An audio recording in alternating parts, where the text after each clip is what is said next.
बताओ हनुमान, अयोध्या में क्या देखा आपने? प्रतीक्षा, अपने भगवान के दर्शन की प्रतीक्षा। परंतु अब ये प्रतीक्षा निराशा का रूप ले रही है। प्रजा का उत्साह, हर सुख, सब कुछ छिन चुका है। हमें निराशा के अंधकार में आस का दीप जलाना ही होगा। किंतु हनुमान, हमारी प्रतीक्षा इतनी लंबी क्यों? व्यक्ति चाहे जितना थका हुआ क्यों ना हो, जितना भूखा हो, घर में आने से पहले पवित्र होके सारा मैल बाहर छोड़कर आता है। वैसे ही प्रभु श्री राम और माता सीता को भी अपने मन से युद्ध की पीड़ा, विरह का कष्ट धोना होगा। घर की चिंता लिए वो आज इस अयोध्या में पग नहीं रखेंगे। यहाँ से पूर्व प्रभु को माता का तीर्थ कराना आवश्यक है। भैया, ऐसी परिस्थिति में तीर्थ गए? तीर्थ केवल इसलिए नहीं होते कि दुख में भगवान का सानिध्य मिले, बुरे समय में शक्ति मिले, बल्कि सुख के शुभ आरंभ के लिए, अपने अंतर मन के दर्शन के लिए किया जाता है। बीते हर दुख को भुलाकर एक सुंदर कल के स्वप्न के लिए किया जाता है। नए आरंभ के लिए, ना कि ऊर्जा पाने के लिए किया जाता है। हर उस स्थान पर जहां प्रभु श्री राम ने माता सीता के लिए आंसू बहाए, वो इस सृष्टि पर तीर्थ की उपमा पा चुका है। प्रभु ने वनवास का हर कष्ट जहां पर भुगता, वो तो संतोष प्राप्ति का स्थान बन चुका है। जहां जहां प्रभु ने संतों का सानिध्य किया, हर वो स्थान पवित्रता का पर्याय बन चुका है। महात्मन भरत, अब आप चिंता ना करें। मर्यादा पुरुषोत्तम मेरे प्रभु श्री राम अपने शब्दों से कभी भी विमुख नहीं होते। प्रभु श्री राम अयोध्या आएंगे, अवश्य आएंगे भैया। आज वो अपने सूर्य के तेज से अमावास की रात को प्रकाशमय करेंगे, और आज हम इस अंधकार को उल्लास और आनंद के दीपों से दूर करेंगे भरत भैया। अयोध्या आज सहस्त्र लाखों लाखों छोटे छोटे दीपों से नहाएगी।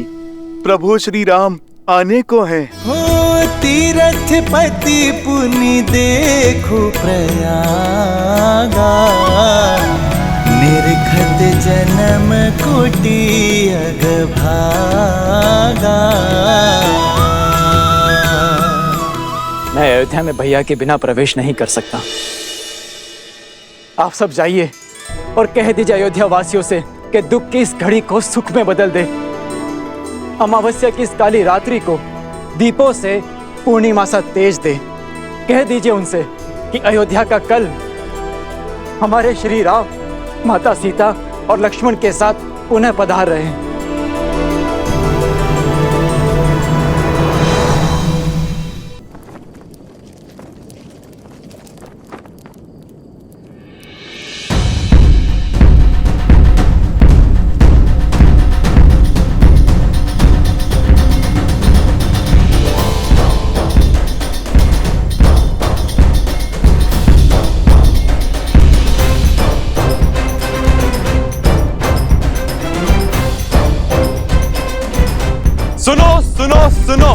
सुनो नर नारी, सुनो अयोध्या सारी, सुने सरयू की धारा, सुने ये जग सारा। अब दुख का अवसाद नहीं, सुख का नाद होगा।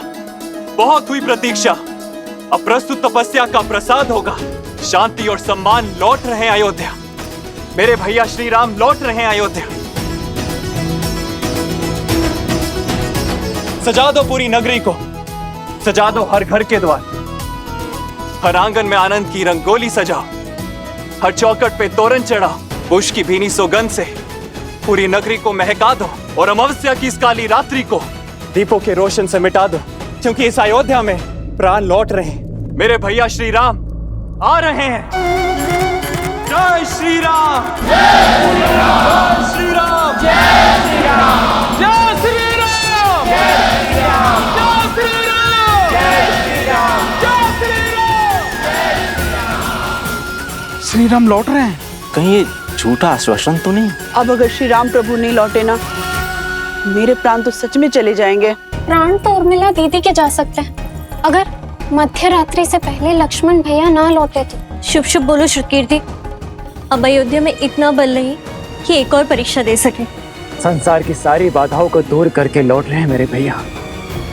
बस उनके मार्ग में अब और कोई बाधा ना आए।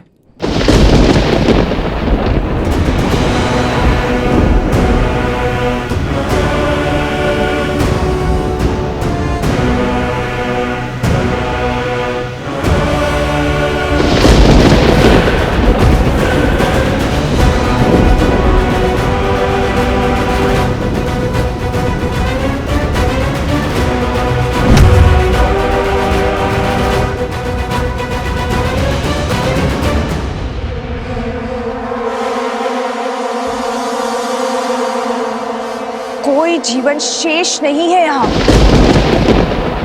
पवन भी जैसे आशा की नेक खो चुका है। देखते हैं ये सूखी धरती और शुष्क पवन की ये बाढ़ एक बहन की पुकार तोड़ सकती है या नहीं। भैया! भैया!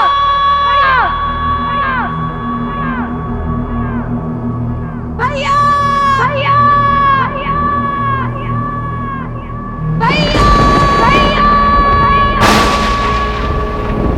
वर्षों से जिसने कष्ट में तुम्हें स्मरण तक नहीं किया, पीड़ा में तुम्हें पुकारा तक नहीं, आज वो बहन तुम्हारा आह्वान करती है। मैं शूर्पणखा, लंकेश रावण की बहन, आपका आह्वान करती हूँ। माना कि उनसे हर नाता तोड़ चुके हैं आप, परंतु वंश का नाता तो नहीं टूट सकता ना। उस नाम का नाता तो नहीं टूट सकता जो समान है। ये बहन आपका आह्वान करती है भैया।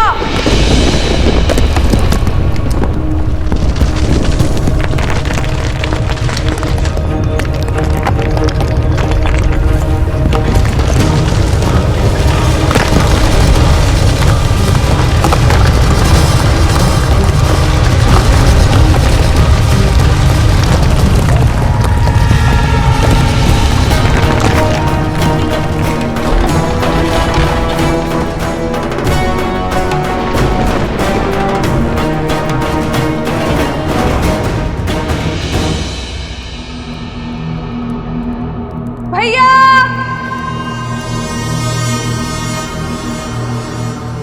भैया!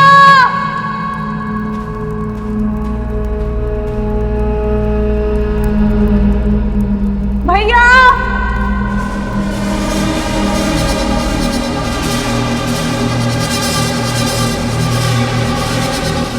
तुम्हारे होने का एहसास है मुझे। मैं जानती हूँ तो मुझे सुन रहे हो तो सुनो। हमारे प्रिय भैया रावण, उनका वध हो गया है। चले गए वो जिनका 10 लोगों पे आधिपत्य था, वो जो संसार के स्वामी थे, वो अब नहीं रहे। और इस दुर्गति की दोषी हम में से ही एक है, हमारा ही रक्त। अब राक्षसों की आशा केवल एक से शेष है, वो तुम हो।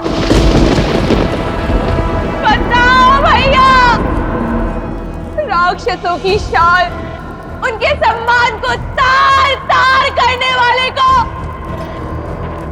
दर्द दोगे या नहीं? राक्षसों के भविष्य को तुम्हारी आवश्यकता है भैया। असुरों के कल को तुम्हारी आवश्यकता है। छल से छल्ली कर दिया था उन्होंने भैया को, माया से मारा था भैया।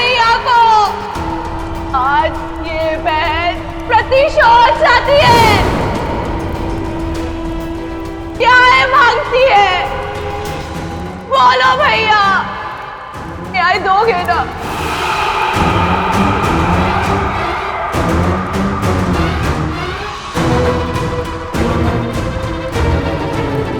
भैया, लंका को ध्वस्त और लंका के सूर्य को अस्त करने वाला वो हमारा नगर छोड़कर उत्तर की ओर जा रहा है भैया,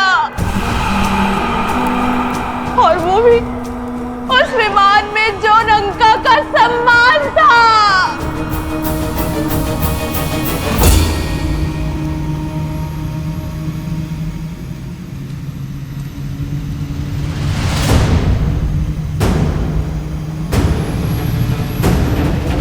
पुष्पक, लंकेश का विमान। हार के लिए सज्ज हो जाओ, सज्ज हो जाओ।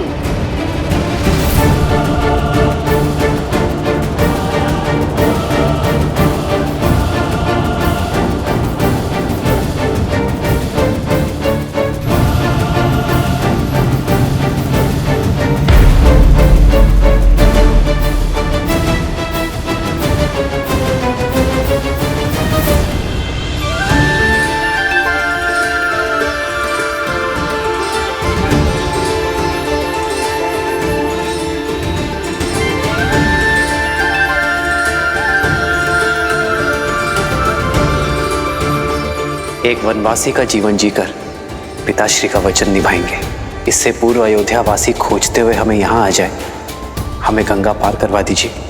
श्री रामचंद्र कृपालु भजु मन हरण भव भय दारुणम नव कंज लोचन कंज मुख कर कंज पद कंजारुणम कंदर्प अगणित अमित छवि नव नीला नीरज सुंदर। प्रभु आप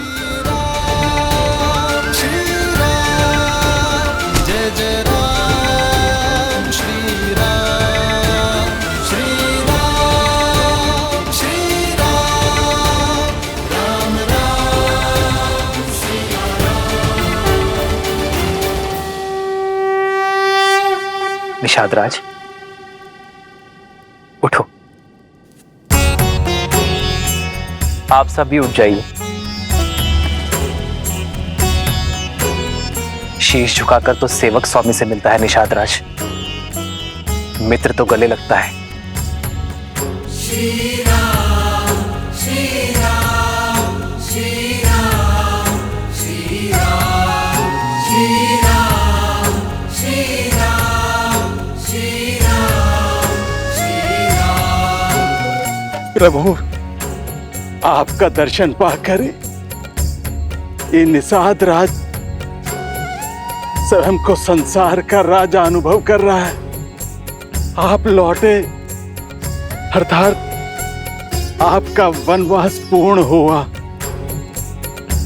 पुष्पक विमान आपके आदेश में है, अर्थात पापी लंकेश का नाश हुआ। इतना बड़ा सम्मान मिलने के बाद भी आप हमको भूले नहीं।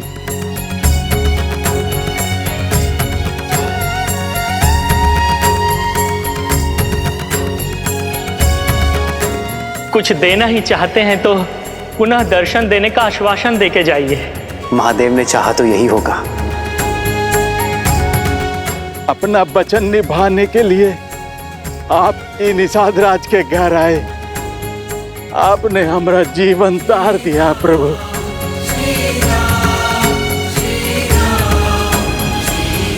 कैसे ना आता निषाद राज। रघुकुल रीत सदा चली आई, प्राण जाए पर वचन ना जाए। आप ही के कारण तो हम नदी पार कर पाए थे।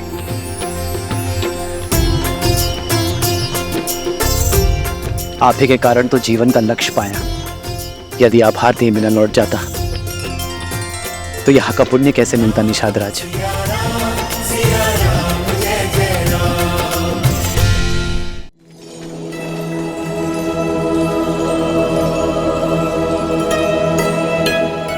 प्रभु, हमें वन के तुच्छवासी जैसन हमरा भोग वैसन हमरा आतिथ्य आप ही को ग्रहण करके प्रसाद बना दीजिए। आपके सम्मान सा भोग बनाने का हमरा सीमा नहीं है, किंतु हमरे हृदय में आपके प्रति असीम प्रेम है। प्रभु स्वीकार करें। प्रेम से बड़ा ना कोई भोग है और स्नेह से बड़ा ना ही कोई उपहार। ये हृदय से दिए हुए फलों को मैं हृदय से स्वीकारता हूं। लाइए। पुनि कृपाल लियो बोली केवटा, दीन है भूषण बसन प्रसादा।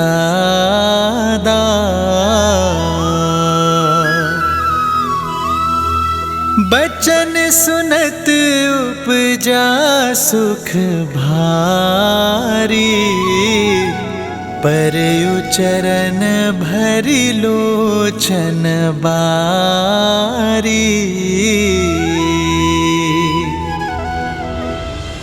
आपके साथ और सहायता के लिए कोटि कोटि धन्यवाद। जो हाथ संकट में बढ़ा वो सुख में भी साथ रहना चाहिए। इसलिए श्री राम के राज्य अभिषेक का पहला निमंत्रण स्वीकार करें। प्रभु प्रभु, पांव की धूल को माथे का तिलक बना रहे हैं। हम जैसे तुच्छ को अपने राज्याभिषेक में अतिथि बना रहे हैं। आपके समान कोई नहीं, कोई नहीं प्रभु, कोई नहीं।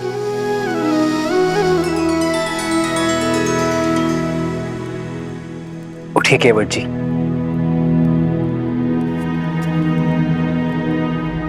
जब सूर्य का प्रकाश राजा और रंक में भेद नहीं करता, जब चंद्रमा की शीतलता उच्च नीच में अंतर नहीं करती, जब प्रकृति का कोई भी अंग समानता की परिभाषा को भंग नहीं करता, तो हम क्यों करें? और वैसे भी दुख के हर क्षण से लेकर सुख के हर क्षण तक जो साथ है वही तो है सच्चा मित्र। आप भी भगवान हैं केवट जी। भगवान तो मनुष्य को भवसागर पार करवाते हैं और आप एक क्लांत पथिक को।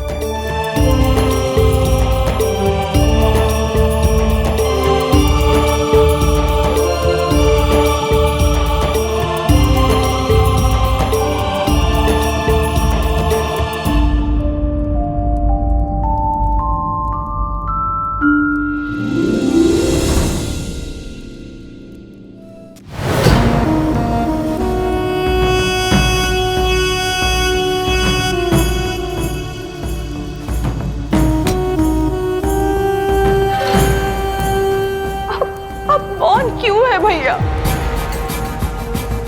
क्या आपको मेरे शब्द सुनाई नहीं दे रहे या समझ में नहीं आ रहे? अपनी जाति परिवार की इतनी बड़ी हानि जानकर भी यूं ही निश्चल रहोगे? जिसने राक्षसों के सिर से रावण रूपी छाव छीनी है, जिसने असुरों के हाथों से लंकेश रूपी ढाल छीनी है, राम की हार ही हमारे भाई का प्रतिशोध होगी भैया, और तुम्हारा प्रहार ही हमारा प्रतिकार होगा।